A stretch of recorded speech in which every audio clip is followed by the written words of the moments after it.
드린 말씀 가지고 우리 4.4 삼선 5번째 시간인데 치명적인 유혹, 이런 제목으로 함께 은혜 나누기를 원합니다.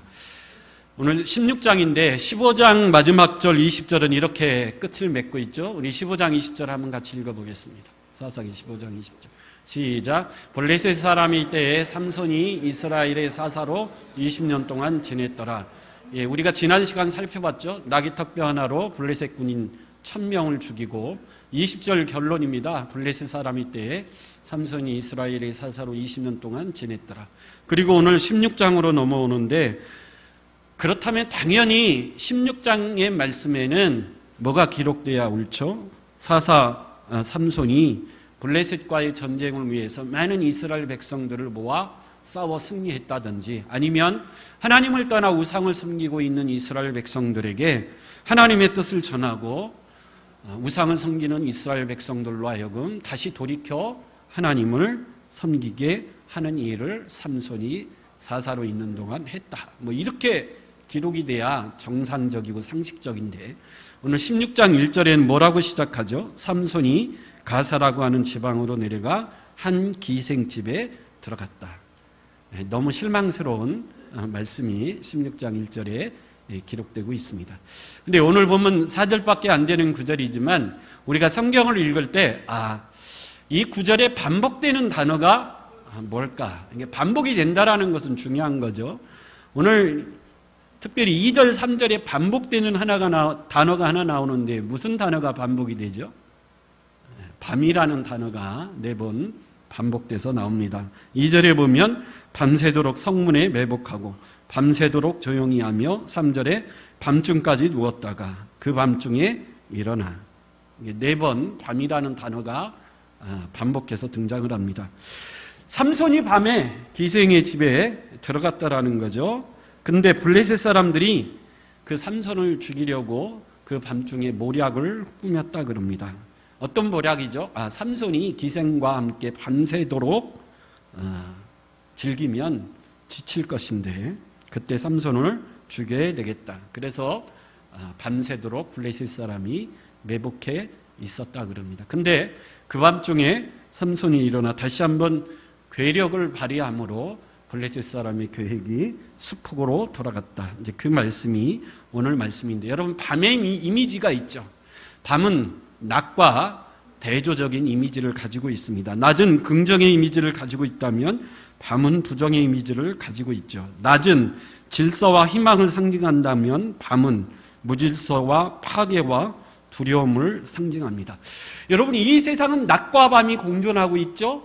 낮이 영원히 지속되지 않습니다. 낮이 지나면 뭐가 오죠? 밤이 오고. 밤도 영원하지 않습니다. 밤이 지나면 다시 뭐가 오죠? 낮이 오고. 낮이 지나면 다시 밤이 옵니다. 우리 인생이 그렇다라는 거죠. 우리 인생은 항상 어두운 밤만 있는 것이 아닙니다. 인생의 어두운 밤의 시절이 있죠. 어렵고 힘든 시절에 인생의 밤을 지나고 있다. 그렇게 표현을 합니다. 근데 항상 힘들고 어려운 어두운 밤과 같은 인생이만 있는 것이 아니라 낮과 같이 밝은 인생일 때도 있다라는 거죠. 세상이 낮과 밤이 공존하듯이 우리 인생도 어두운 밤이 있는가 하면 밝은 낮의 인생도 있다. 그래서 우리 인생도 낮과 밤이 공존하는 인생이다. 그렇게 이야기할 수 있는데, 근데 그러다가 다시는 낮을 볼 수 없는 가장 혹독한 밤, 영원한 밤이 찾아올 때가 있습니다. 두 눈의 시력을 잃었거나 두 눈이 뽑혔을 때, 그때는 다시는 낮을 볼 수 없는 영원한 밤, 가장 혹독한 밤이다. 그렇게 이야기할 수 있습니다.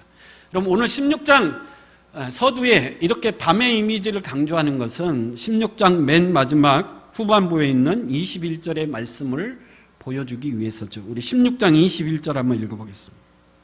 16장 21절 시작. 블레셋 사람들이 그를 붙잡아 그의 눈을 빼고 끌고 가사에 내려가 놋줄로 매고 그에게 옥에서 맷대를 돌리게 하였더라. 16장 21절에 삼손에게는 다시는 낮을 볼 수 없는 가장 혹독한 밤, 가장 어두운 밤이 찾아오고 말았습니다. 그래서 오늘 본문 16장 서두는 16장 21절의 전조의 말씀이다. 그렇게 이야기할 수 있는데, 사사기는 이런 가장 어둡고 혹독한 밤의 미지만 있는 것이 아니죠. 이와 반대되는 말씀도 있습니다. 우리 사사기 5장 31절 한번 읽어보겠습니다. 사사기 5장 31절 시작. 여호와여, 주의 원수들은 다 이와 같이 망하게 하시고 주를 사랑하는 자들은 해가 힘있게 도둑같게 하옵소서 하니라.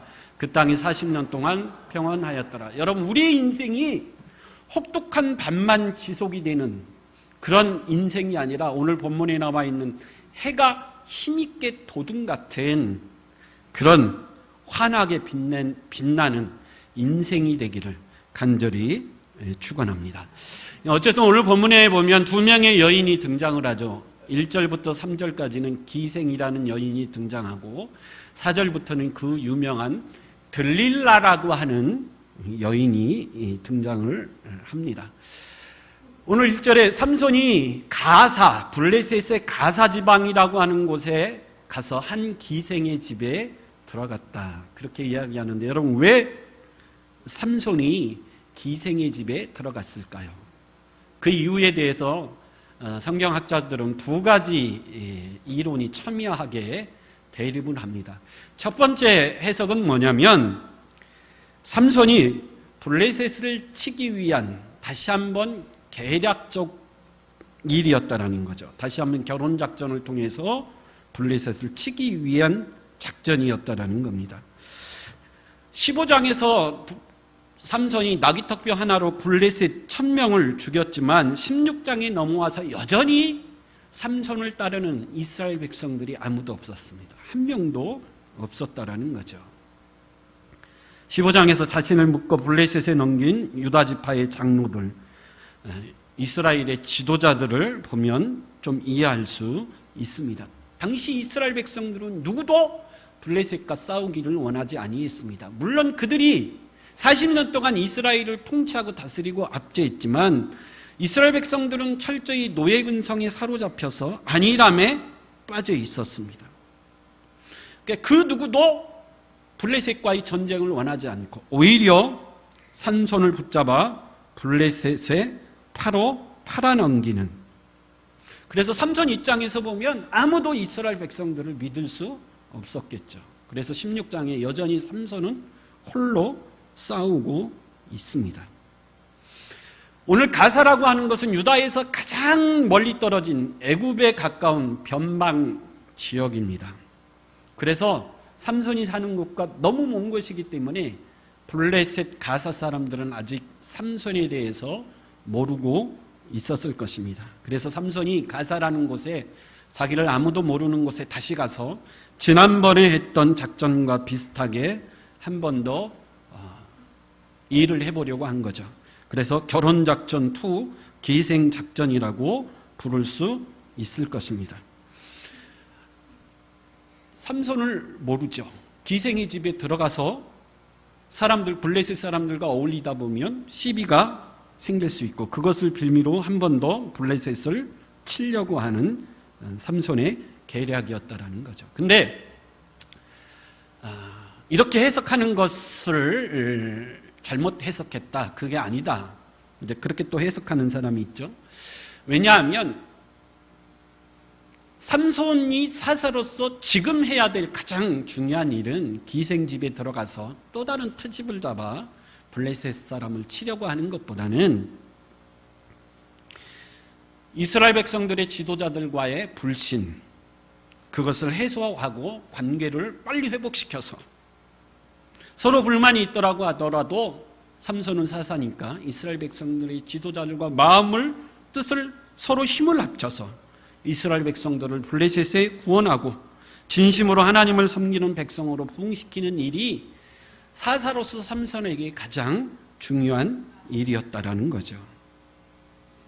여러분, 우리도 교회에서 봉사하고 사역을 하다 보면 마음이 맞거나 마음에 드는 사람이 있죠. 같이 일하면 즐거운 사람이 있습니다. 근데 반대로 너무 마음이 안 맞아서 만나면 짜증나고 화가 나는 사람도 있죠. 또 일하다 보면 서로 상처를 주고받는 사람도 있습니다. 근데 그것에 너무 얽매이다 보면 우리도 하나님의 일을 할 수가 없습니다. 중요한 것은 어떻게 하든지 힘을 합쳐서 교회를 부흥시키고 하나님의 뜻을 이루어가는 것이 중요한 줄 믿습니다. 그러니까 우리 가운데 과거에 저 사람이 나한테 상처를 줬기 때문에 그 사람과 동역하지 못하고 끝까지 그 사람이 하는 일을 반대만 하려는 그런 안타까운 분들이 종종 있습니다. 오늘 삼손은 이스라엘 백성들에게 다시 상처를 받을까 봐 혼자 열심히 일하고 있습니다. 물론 그것도 중요하지만 더 중요한 것은 마음을 모으고 뜻을 모으고 하나가 되는 것. 그래서 성경은 홀로 일하는 것을 별로 권하지 않습니다. 왜냐하면 혼자 일하는 것도 좋지만 혼자 일하는 것보다도 같이 일하면 더 엄청난 일을 할 수 있기 때문에 그렇죠. 우리 전도서 4장 12절 말씀 한번 보겠습니다. 전도서 4장 12절 시작. 한 사람이면 패하거니와 두 사람이면 맞설 수 있나니 세 겹절은 쉽게 끊어지지 아니하니라.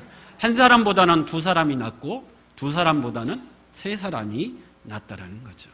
한 사람이 할 수 있는 일보다는 두 사람이 힘을 합치면 몇 배 더 큰 일을 할 수 있고 세 사람이 힘을 합치면 그보다 더 많은 일을 할 수 있기 때문에 할 수 있으면 동역하라는 거죠. 신약 성경에 넘어와서도 말세가 가까울수록 우리 하나님의 백성들은 모이기에 힘쓰고 힘을 합치기에 힘써야 된다 그래요. 우리 히브리서 10장 25절 한번 읽어요. 히브리서 10장 25절 시작. 모이기를 회하는 어떤 사람들의 습관과 같이 하지 말고 오직 권하여 그날이 가까움을 볼수록 더욱 그리하자. 종말이 가까울수록 모이기를 피하는 사람들과 같이 하지 말고 오직 모이기에 뭐 하라는 거죠? 힘쓰라는 거예요.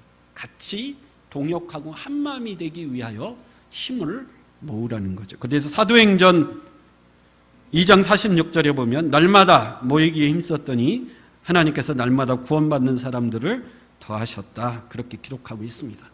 일을 안 하는 것보다 혼자 일하는 게 더 낫지만 그러나 혼자 일하는 것보다는 두 사람이 일하는 것보다는 세 사람이 일하는 것보다는 모든 성도들이 함께 힘을 모아 일을 하면 더 큰 하나님의 일을 할 수 있는 좋은 공동체가 될 수 있을 줄 믿습니다.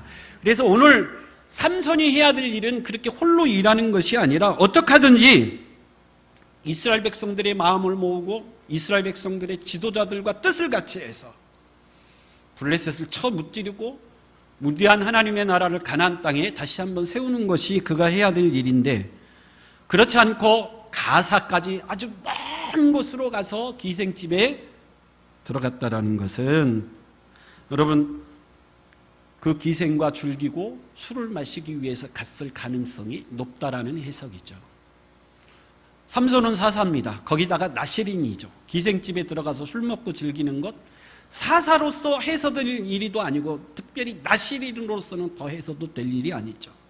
삼손이 사는 곳에서 그 일을 하면 얼굴이 알려지기 때문에 창피하지만 아무도 모르는 가사까지 가서 그 일을 하면 삼손을 아는 사람이 아무도 없기 때문에 일부러 가사라고 하는 먼 곳에 가서 기생과 즐기기 위해서 내려갔다. 이렇게 두 가지 해석이 첨예하게 대립하는데 많은 학자들은 후자의 해석에 더 무게를 둡니다. 기생이 집에 들어간 것은 삼손이 그 기생과 술을 먹고 밤새 즐기기 위해서 들어갔다는 거죠. 그러면 또 하나의 질문이죠. 왜 삼손은 아무도 알지 못하는 곳에 가서 기생과 술을 먹고 밤새 즐기고 싶어 했을까요? 여러분 삼손이 막 괴력, 엄청난 힘의 소유자였지만 삼손이 항상 그 힘을 갖고 있었던 것은 아니죠. 그 힘이 필요했던 순간 하나님의 영이 강력하게 임하면 그때 비로소 힘이 생겼습니다. 삼손이 태어나고 자라서 사사기 13장 25절 하반절에 보면 여호와의 영이 그를 움직이기 시작하셨더라. 삼손이 비로소 공적인 사역을 시작할 때 그냥 시작하는 것이 아니라 뭐가 임했죠? 하나님의 영인 성령이 임해서 삼손을 움직이기 시작함에 삼손이 비로소 공적 사역을 시작했다라는 거죠. 그리고 그 이후부터 삼손이 뭔가 괴력이 필요할 때마다 항상 전제되는 말씀이 있었죠. 여호와의 영이 그에게 강력히 뭐였을 때? 임했을 때 삼손은 강력하게 힘을 발휘했다는 거죠. 사사기 14장 6절에 보면 여호와의 영이 삼손에게 강하게 임하니 그가 손에 아무것도 없이 그 사자를 염소 새끼 찢듯 찢었다 그래요. 사자의 입을 찢을 때도 전제가 뭐죠? 여호와의 영이 강력하게 임하니 사자의 입을 찢을 힘이 생기더라는 거죠. 나귀턱뼈 하나로 1,000명을 죽일 때도 사사기 15장 14절에 삼손이 레이의 이름에 블레셋 사람들이 그에게로 마주 나가며 소리 지를 때 여호와의 영이 삼손에게 갑자기 임하며 나귀턱뼈 하나로 블레셋 군이 1,000명을 때려 죽였습니다. 그러니까 삼손에게는 항상 힘이 있었던 것이 아니라 뭔가 그 힘이 필요할 때 항상 여호와의 영이 그에게 뭐 했다라는 거죠? 강력하게 임했다. 여러분, 삼손이 체험하고 경험했던 여호와의 영이 강력하게 임하는 체험, 그 체험은 우리가 일반적으로 체험하는 성령 체험과는 차원이 다른 체험이죠. 삼손이 경험한 여호와의 영이 임하는 그 체험은 마치 몇만 볼트의 전류가 흐르는 듯한 충격적인 엄청난 경험이었죠. 너무 큰 체험을 하는 겁니다. 여러분, 보통 사람들이 성령 체험을 했다, 성령 충만했다 그러는 마음의 기쁨과 즐거움이 있죠. 근데 삼손은 그것과는 비교가 되지 않는 엄청난 체험을 순간순간 하는 겁니다. 그래서 사사기 14장 19절에 지금 우리 성경에는 여호와의 영이 삼손에게 갑자기 임하심에 이렇게 번역해 놨지만 옛날 개역 성경에 보면 여호와의 신이 삼손에게 크게 임했다라는 거죠. 여러분, 삼손에게 임한 여호와의 영은 보통 우리가 임하는 체험하는 성령 체험이 아니라 여호와의 영이 뭐하게요? 아주 강력하고 너무나 크게 임했다라는 거죠. 그러니까 여호와의 영이 강력하게 임하니까 보통 사람들이 할 수 없는 엄청난 일을 삼손이 할 수 있었다라는 거죠. 너무 다른 경험이고 너무 독특한 체험인데. 근데 여러분, 문제가 뭐죠? 그런 성령의 강력한 체험, 그럼 성령의 불같은 그런 능력을 경험한 이후에 영적으로 공허하고 불안한 심리 상태가 찾아올 수 있다라는 거죠.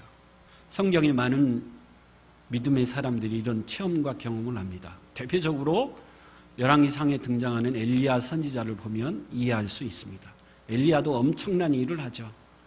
3년 반의 가뭄 때에 제일 먼저 사렙다에 사는 과부에게 찾아가서 3년 반의 기근 동안 밀가루통에 밀가루, 기름병에 기름이 떨어지지 않는 기적을 체험합니다. 근데 그 과부의 아들이 죽어요? 엘리야가 간절히 기도했더니 죽었던 과부의 아들이 어떻게 하죠? 살아납니다. 여러분, 갈멜산 꼭대기에서 바알과 아세라를 섬기는 선지자 850명과 홀로 싸워 하늘에서 불이 내리는 영적 체험을 통해서 이기고 그들을 다 죽여버립니다. 그리고 3년 반 동안 비가 오지 않았을 때 엘리야가 얼굴을 무릎에 파묻고 간절히 7번을 기도했더니 하늘에 폭포수 같은 비가 쏟아지기 시작한 거죠. 그래서 아합에게 마차를 타고 먼저 이스라엘로 가십시오 그러고 엘리야가 걸어갔는데 마차를 타고 가는 아합 왕보다도 엘리야가 먼저 도착하는 신비한 체험을 합니다. 엘리야도 놀라운 성령의 체험을 한 거죠. 경험을 한 겁니다. 그래서 열왕기상 18장 46절에 여호와의 능력이 엘리야에게 임하며, 여러분, 엘리야가 이런 일을 할 수 있고 이런 체험을 할 수 있었던 일은 여호와의 능력, 여호와의 영이 엘리야에게 뭐했기 때문이죠? 강력하게 임했기 때문에 가능했다라는 거죠. 근데 문제는 뭐죠? 그 체험 이후에 심각한 후유증이 있다라는 거죠. 엄청난 공허함, 불안감, 두려움에 사로잡혔다라는 거죠. 그래서 엘리야가 이해할 수 없는 행동을 합니다. 로뎀나무 안에 앉아서 하나님께 뭐라고 기도하죠? 차라리 나를 뭐 해달라고요? 죽여달라. 여러분, 어떻게 엘리야가 그럴 수 있죠? 그 엄청난 체험과 경험과 그 기적 이후에 인간이 감당할 수 없는 엄청난 일을 한 이후에 찾아오는 공허함 때문에 그렇다는 거죠. 그리고 우리가 하나님 앞에 많은 것을 기도합니다. 하나님 이것도 주시고 저것도 주시고 막 기도하는데 사실은 하나님이 줘도 우리가 감당할 수 있을까요? 없을까요? 여러분, 하나님 줘도 감당할 수 있으니까 주십시오. 근데 하나님이 줘봤자 감당 못합니다, 여러분. 하나님이 주시기 전에 우리가 주었을 때 그것을 감당할 만한 그릇으로 뭐 있어야 되죠? 준비되어 있어요. 그러니까 준비는 안 돼 있는데 무조건 주십시오. 근데 하나님이 주시면 여러분 연약한 인간이 하나님이 주시는 것을 여러분 감당할 수 있겠습니까? 못합니다.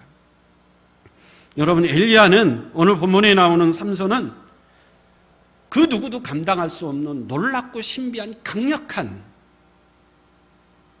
성령의 체험을 한 거죠. 그 자신도 감당할 수 없는 체험이기 때문에 그 체험 이후에 심각한 회의증이죠. 공허함, 불안함.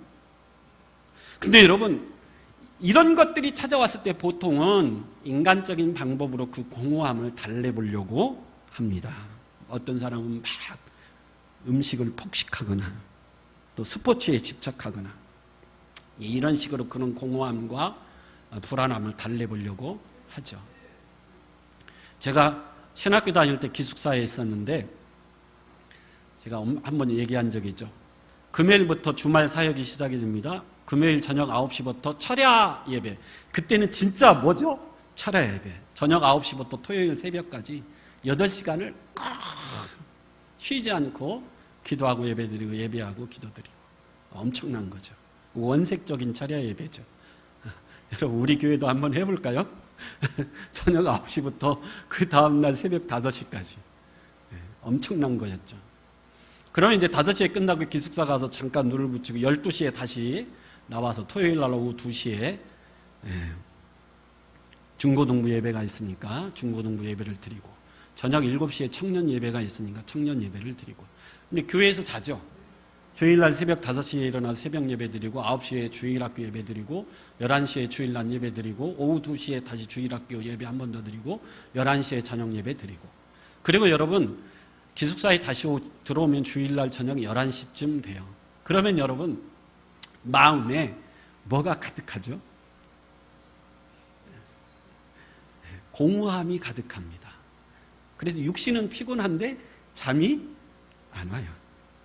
그 다행인 것은 기숙사는 전부 신학생들, 전도사님들만 있으니까 모든 전도사님들이 똑같은 마음이죠. 그래서 같이 모여서 한 주간의 사역을 나오고 또 찬양을 한다든지 그렇게 서로 위로하고 격려하는 시간들이 참 좋았습니다. 근데 여러분 이 공허함은 영적 사역뿐만 아니라 세상 일에서도 그렇죠. 제가 그 장애인 사역하는 목사님 장선 목사님인데 장애인 이제 사역을 하는데 이제 국가 공공기관으로 이제 채택이 돼서 국가에서 많은 지원을 받는데 국가 공공기관이기 때문에 만 61세가 되면 뭐 해야 되죠? 퇴직해야 돼요. 근데 그 목사님 이번에 갔더니 그러더라고요. 자기가 2년 남았는데 2년 남았다고 생각하니까 갑자기 우울증이 찾아오더래요. 지금까지 내가 가진 모든 것을 다해 장애인을 위해 헌신하고 장애인들만을 사랑해 왔는데 2년이 지나면 이제 그 일을 놔야 된다. 그러니까 너무 공허한 마음에 우울증이 찾아오더라는 거죠. 여러분 그럴 때 가장 위험한 것이 뭐죠? 혼자 있다라는 거예요. 혼자. 엘리야도 왜 로뎀나무 아래에 이렇게 하나님 앞에 하소연했죠? 하나님 차라리 날 죽여주십시오. 그 다음 기도가 뭐죠? 나 혼자입니다. 여러분 나 혼자라는 생각이 더 위험한 거예요. 그때 하나님이 엘리야에게 뭐라고 대답하죠? 너 혼자가 아니고 내가 숨겨놓은 몇 명이 더 있다고요? 7,000명이 더 있다고 하나님이 말씀해 주셨죠. 삼손이 이렇게 흔들리고 넘어졌던 이유가 그런 유혹과 공허함과 불안이 찾아왔을 때 삼손도 여전히 뭐였죠? 홀로였어요.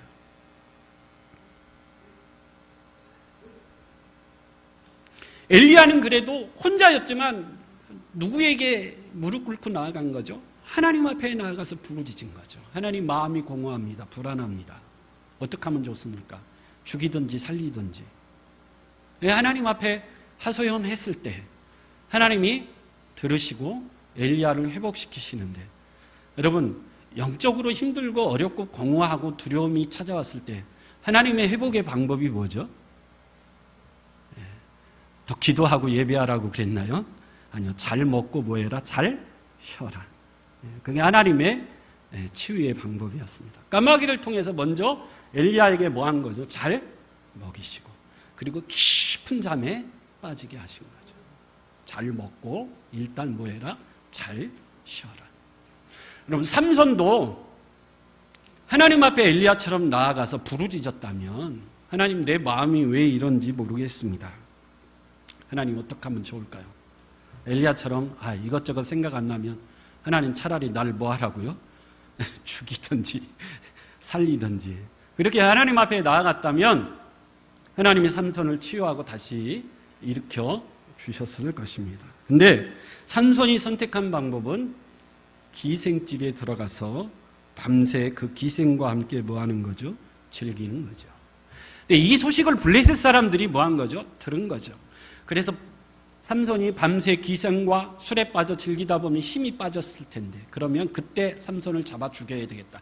그래 밤새 매복하는데 삼손이 그 밤중에 일어나 뭐라고 했다 그래요? 2절에 보니까 2절 3절에 보니까 성문짝들과 두 문설주와 문빗장을 떼어가지고 어깨에 메고 헤브론 묵은 산꼭대기까지 올라갔다 그래요. 여러분 거대한 한 성읍의 문짝, 문설주, 빗장은 전쟁하면 일본 타켓이 성문이죠. 성문이 뚫리면 그 성이 무너지는 거니까. 그래서 성문은 아주 튼튼하고 무겁게 했습니다. 근데 삼손이 그걸 어떻게 했다고요? 홀로 뛰었다는 그것도 대단한 거지만 그걸 어깨에 메고 어디까지요? 헤브론은 그 앞에 있는 산이 아니고 60km나 되는 멀리 있는 곳입니다. 그 무거운 것을 어깨에 메고 홀로 60km나 되는 거리를 뛰어갔다라는 거예요. 일종의 무력 시위를 한 겁니다. 아마 블레셋 사람들이 보고 아마 깜짝 놀랐을 거예요. 기절초풍했을 겁니다. 엄청난 무력 시위를 한 거죠. 여러분 이때 삼손은 깨달았어야 돼요. 하나님이 주신 마지막 기회였다라는 거죠. 여러분 삼손이 기생집에 들어가서 그 기생하고 밤새 기도를 했겠습니까? 찬송을 했겠습니까? 술 먹고 즐겼겠죠. 그런데도 불구하고 다시 한번 삼손에게 괴력을 주신 이유는 하나님이 뭐 하라는 거죠? 깨달으라는 거죠. 이게 사실은 하나님이 주신 마지막 기회였습니다. 내가 사사로서 나시린으로서 하지 말아야 될 일을 했음에도 불구하고 하나님이 나에게 이렇게 은혜를 부어주시는 것은 나보고 뭐 하라는 거죠? 깨달으라.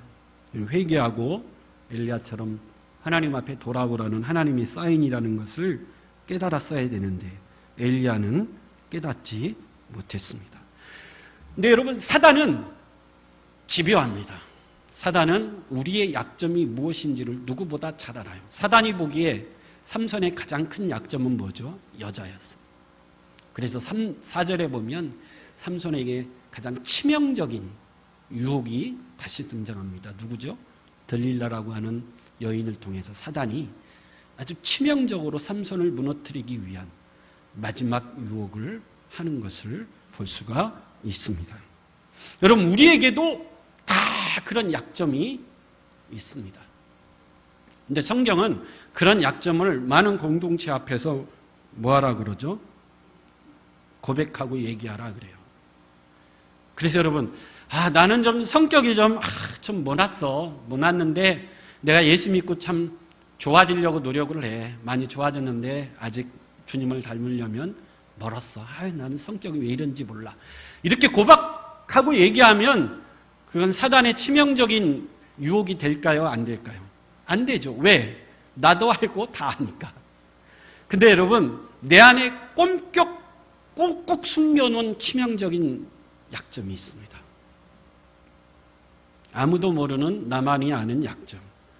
여러분 그건 사단의 아주 치명적인 뭐가 될 수 있죠? 타켓이 될 수 있습니다. 다윗 왕은 자신 안에 여자에게 삼손과 같이 치명적인 약점이 있다는 것을 꽁꽁 숨기고 있었어요. 근데 누구는 알고 있었죠? 사단은 알고 있었습니다. 그래서 밧세바라는 아름다운 여인을 통해서 다윗을 한순간 무너뜨리는 것을 볼 수가 있습니다. 그래도 다윗은 자신의 죄를 깨닫고 하나님 앞에 회개할 수 있는 믿음이 있었죠. 나단 선지자의 책망을 듣고 하나님 앞에 무릎 꿇고 회개할 줄 아는 그런 믿음의 사람이었기 때문에 다시 한번 하나님 앞에 크게 쓰임받는 복된 인생을 사는 것을 볼 수가 있습니다. 우리에게는 그런 약점들이 있습니다. 여러분, 에서에게는 무슨 약점이 있었죠? 음식의 약점이 있었죠. 배고팠을 때 팥죽 한 그릇으로 장자권을 팔아버리는 약점이 있었죠. 여러분, 우리 모두에게 공통적으로 가지고 있는 약점이 있는데 무슨 약점을 공통적으로 가지고 있을까요? 예, 저도 가지고 있고 여러분들도 가지고 있는 약점. 뭐가 있을까요? 예, 물질, 돈에 대한 약점이 있죠. 어느 남자 집사님이 그러더라고요. 자기 아내한테 뭘 해줘도 기쁘지 않은데 돈만 갖다 주면 그렇게 좋아한다고. 여러분, 그 여집사님만 그런 게 아니라 사실은 우리 안에 다 그런 약점이 있습니다. 그래서 구약의 발락 선지자는 이스라엘을 저주하지 않는 것이 하나님의 뜻이고 이스라엘을 축복하는 것이 하나님의 뜻이다라는 것을 알았지만 재물이라는 그 유혹 앞에 발락 선지자가 넘어져서 이스라엘을 저주하는 안타까운 모습을 볼 수 있죠. 베드로에게는 무슨 약점이 있었죠? 주님이 깨어 나와 같이 기도해 달라 부탁했을 때 베드로는 피곤한 몸을 이기지 못하고 잠을 자는, 그래서 주님을 3번 모른다고 부인했습니다. 근데 나중에 베드로가 회개하고 돌이키고 성령 충만하여 주의 일을 할 때 그때 일을 기억하면서 오고 오는 모든 성도들에게 신신당부한 말씀이 있죠. 우리 베드로전서 5장 8절 한번 읽어보겠습니다. 베드로전서 5장 8절 제가 읽어드릴게요. 근신하라 깨어라 너희 대적 마귀가 우는 사자같이 두루다니며 삼킬 자를 찾나니. 이건 베드로의 체험에서 나오는 절절한 부탁입니다. 우리 모든 성도들이 영적인 잠을 자서는 절대 안 된다. 항상 뭐에 있어야 된다는 거죠? 깨어 있어야 돼. 왜요? 우는 마귀가 호시탐탐 우리를 노리고 있기 때문에. 여러분, 그래서 항상 깨어 있는 저와 여러분들이 될 수 있길 간절히 축원합니다. 우리 모두는 다 연약한 인생들입니다. 하나님은 너무너무 잘 아십니다. 완벽한 사람은 세상에 아무도 없습니다. 그래서 잠언 16장 18절에 교만은 패망의 선봉이요 거만한 마음은 넘어짐의 앞잡이라. 우리가 하나님 앞에 설 때마다 우리는 연약한 인생이고 부족한 인생이고 약점이 가진 인생이고 그래서 삼손처럼 쉽게 넘어질 수 있는 연약한 인생이라는 것을 항상 뭐 할 수 있어야 되죠? 알아야 돼요. 그래야 여러분 넘어지지 않고 승리할 수 있다는 거죠. 더 중요한 것은 삼손처럼 내가 여자에게 약점이 있다면 아예 그 자리조차 뭐 하지 않는 거죠? 가지 않는 거죠. 그래서 시편 1장 1절에 보면 복 있는 사람은 악인의 꾀를 따르지 아니하며 죄인들의 길에 서지 아니하며 오만한 자의 자리에 앉지 아니하니. 내가 뭔가의 약점이 있다면 아예 그 자리조차 뭐 하는 거죠? 가지 않아서 기회조차 주지 않는 것이 가장 좋은 것이다. 여러분, 하나님이 우리를 왜 그렇게 연약하게 만들었을까요? 하나님 앞에 자만하지 않게 하기 위함이고 오직 하나님의 은혜만을 붙들며 사는 인생이 되기를 원하셨기 때문인 줄 믿습니다. 그래서 항상 하나님 앞에 겸손히 언제 넘어질 수 있을지 모른다라는 경각심을 가지고 하나님 내 힘으로는 감당할 수 없으니 하나님 은혜 위에 은혜를 부어 주셔서 많은 유혹이 올 때마다 내 힘과 능력이 아니라 하나님이 주시는 능력으로 약한 마귀의 시험에서 이겨 승리하기를 하게 하여 주시옵소서. 그런 인생으로 승리하며 살아갈 수 있는 저와 여러분 될 수 있길 간절히 축원합니다.